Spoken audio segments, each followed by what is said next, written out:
Everyone knows I love a good curry, and there's no better curry than a Penang curry. And I'm going to do something a little bit different. I'm going to make a Penang curry using duck legs. These duck legs are really easy to get. Just rip the labels off like that and then season them up. Salt loves meat, meat loves salt. You need plenty of salt on your meat because that's what brings out the flavour. And of course, some pepper as well. Plenty of black pepper over the top of it. And that's what will make these duck legs delicious. Now, my pan is nice and hot, and I'll add just a little extra virgin olive oil just to give it a great sizzle. Now, ducks have a bit of fat in their skin, and that's great flavour, but it also helps to render out. And a little bit of oil into the pan. Hear that sizzle? That's what you want to hear.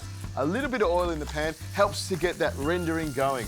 Now the duck legs will go in here and I want to brown them off a little bit, and that'll give me an opportunity to get everything else ready for the Penang curry. A little bit more salt on the undercarriage there, and of course some pepper on it as well.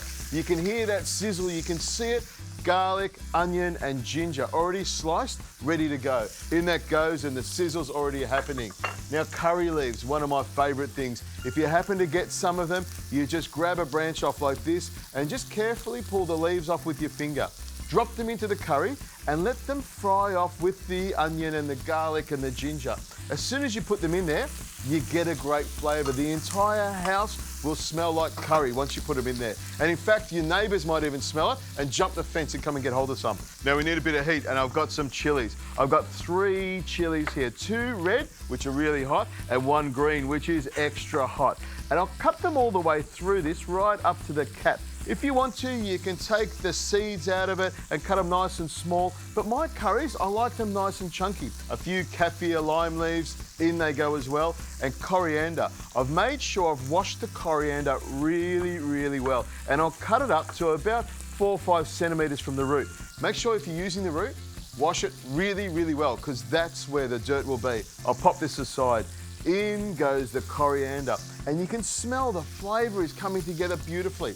Now, to give it a Penang flavour, I'm using a curry paste, a Penang curry paste. A good couple of tablespoons in here.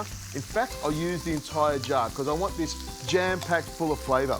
Now, the trick with using a curry paste is to just stir it in. Let it fry off so all the oils in the curry paste cook nice and gently and become nice and flavoursome. You can tell as soon as you put it in there and start frying it, the flavour comes out beautifully. Now all I need to do is let my duck brown off a little bit more, let my curry paste simmer for a little bit more till the flavours come out of it. This won't be long at all, and this will be delicious.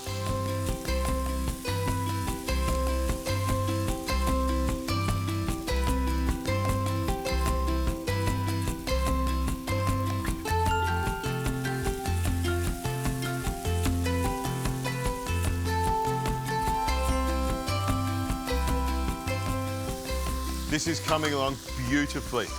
Now it's time to add the rest of the ingredients. I've got some coconut milk, 2 tins of coconut milk. You've got to have this flavour with Penang curry. That's what brings it all together. And this will give it nice creaminess. It's delicious. I love coconut milk. Some soy sauce. I'm using light soy, and I use about 1/4 cup in there to give it some flavour.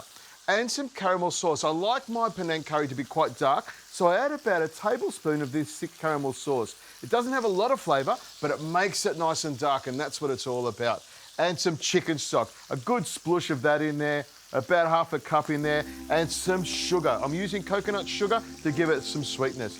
Stir that around like that, and you can see I've got enough heat here for this to come to the boil almost straight away.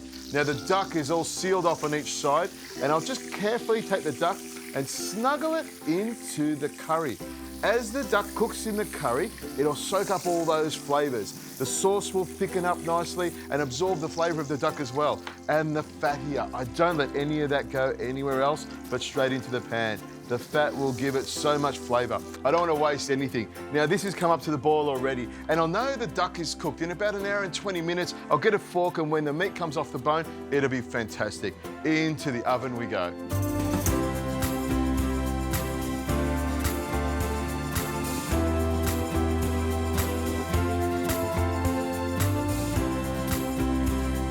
Penang duck curry, have a look at this one.